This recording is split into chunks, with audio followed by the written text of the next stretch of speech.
Hello everyone, this is Shivangi. Welcome to shift classes. इस video में हम डिस्कस करने वाले हैं वेरियस इंस्टीट्यूशन के हेडक्वार्टर और उनकी एस्टेब्लिशमेंट डेट को डिस्कस करेंगे, क्योंकि एग्ज़ाम में पूछे जाते हैं। कुछ जो हैं कॉमन है, तो उन्हीं को हम सिर्फ डिस्कस करने वाले हैं। हाल ही में पीजीटी इकोनॉमिक्स का एग्ज़ाम है यूपी में, और आप में से कुछ स्टूडेंट हैं जो उसके लिए प्रिपरेशन भी कर रहे हैं। तो चलिए, कुछ इंपॉर्टेंट है तो वो आप लोगों के साथ ज़रूर डिस्कस करना चाहिए। तो पहला है WHO, वर्ल्ड हेल्थ ऑर्गेनाइजेशन, जिसकी फुल फॉर्म है।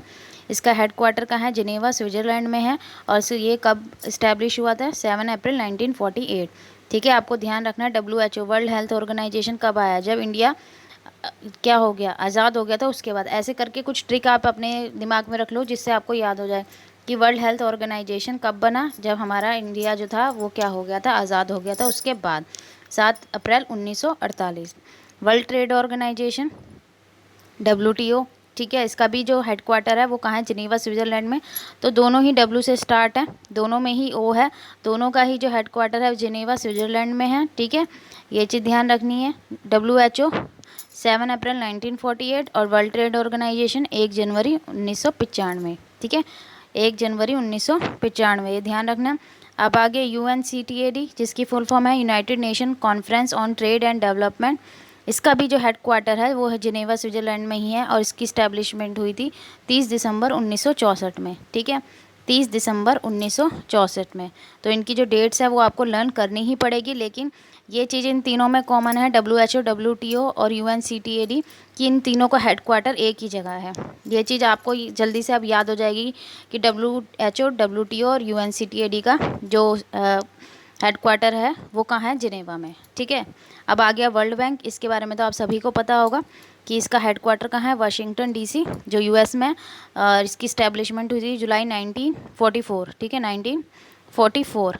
अब इसके अंदर दो इंस्टीट्यूशन है। पहला कौन सा है? IBRD है, दूसरा है IDA। IBRD की फुल फॉर्म क्या है? International bank for reconstruction and development.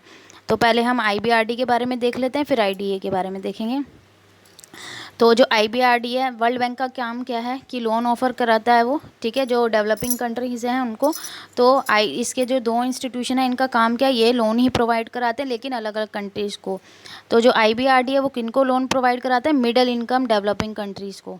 और अगर आप इनके बारे में और डिटेल में पढ़ना चाहते हैं तो विकीपीडिया पे आपको ईजिली मिल जाएगा।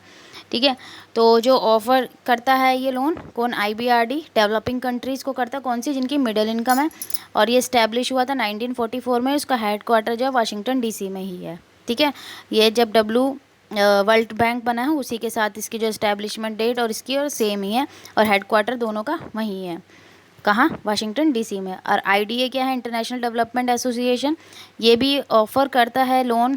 ठीक है, and grants to the world poorest developing country. ठीक है, कंसेशनल लोन प्रोवाइड करता है, मीन्स की छूट दी जाती है। तो यहाँ पे डिस्काउंट दिया जाता है कौन सी कंट्री को? जो वर्ल्ड की सबसे ज़्यादा पुअरेस्ट कंट्री है उनको। और ये इस्टेब्लिश कब हुआ था? 1960 में। हेडक्वार्टर तीनों का कहाँ है? वर्ल्ड बैंक का भी और ये IRDA का भी। किसका? IBRD, सॉरी, IBRD और IDA। ठीक है, तीनों का ही जो हेडक्वार्टर है वो कहाँ है? वाशिंगटन DC में। वर्ल्ड बैंक और IBRD का इस्टेब्लिशमेंट है 1944 है, और IDA का क्या है? इस्टेब्लिशमेंट है 1960। अब आ गए हम अपने कंट्री पे, RBI। तो RBI का हेडक्वार्टर मुंबई में है। RBI के बारे में काफ़ी बार पूछा गया है। इस्टेब्लिशमेंट डेट 1 अप्रैल 1935 है। इसके जो गवर्नर हैं करंट शक्तिकांत दास हैं। और RBI नेशनलाइज हुआ था 1 जनवरी 1949 को। ठीक है, पहले ये प्राइवेटली ओन था। ठीक है, जब इसको इस्टेब्लिश किया गया था 1935 में, लेकिन बाद में इसका नेशनलाइजेशन कर दिया गया था। कब? 1949 में, 1 जनवरी 1940। तो दोनों चीज़ ध्यान रखनी है। अब इसकी जो रिकमेंडेशन थी RBI की, ये कौन से कमीशन ने दी थी? हिल्टन यंग कमीशन ने। किसने दी थी? हिल्टन यंग कमीशन में। और इस कमीशन को royal commission on Indian currency and finance के नाम से भी जाना जाता है। तो RBI से रिलेटेड ये जो है कुछ इंपॉर्टेंट फैक्ट मुझे लगा मुझे आप लोगों के साथ शेयर करने चाहिए। तो आप लोग इन्हें नोट कर लेना। अब आ गए सेबी से भी पूछा जाता है। फुल फॉर्म आपको पता ही होगी, security and exchange board of India. Headquarter इसका भी मुंबई में है, RBI का भी मुंबई में है, NABARD का भी मुंबई में है, तीनों का ही मुंबई में है। अब सेबी 12 अप्रैल 1992, NABARD 12 जुलाई 1982। ठीक है, NABARD पहले आया है, सेबी बाद में आया है। और सेबी ये चीज़ ध्यान रखनी है आपको। एस्टेब्लिशमेंट डेट क्या है इसकी? 12 अप्रैल 1992, ठीक है। और इसको अब है नाबार्ड। नाबार्ड जो है, ठीक है, जिसकी फुल फॉर्म है national bank for agriculture and rural development. इसका हेडक्वार्टर मुंबई में है, 12 जुलाई 1982, और उसकी क्या है 12 अप्रैल 1992। IRDAI, जिसकी फुल फॉर्म है insurance regulatory and development authority. इसका जो है हेडक्वार्टर हैदराबाद में है। इस्टेब्लिश हुआ था ये 1999 में। अब आ गया आपका एशियन डेवलपमेंट बैंक, जो जिसके इस्टेब्लिश हुआ था 19 दिसंबर 1966 में। हेडक्वार्टर इसका कहाँ पे है? फिलीपींस में है। और ये इसका जो ये प्रमोट क्या करता है? Social and economic development in Asia. नाम से ही पता लग रहा है एशियन डेवलपमेंट बैंक है तो एशिया के बारे में ही सोचेगा, ठीक है। एशिया में जो भी कंट्री है उनके बारे में ही सोचेगा। तो आई होप आपको ये वीडियो अच्छी लगी होगी। अगर वीडियो अच्छी लगी हो तो like it, share it and subscribe my channel. Thank you.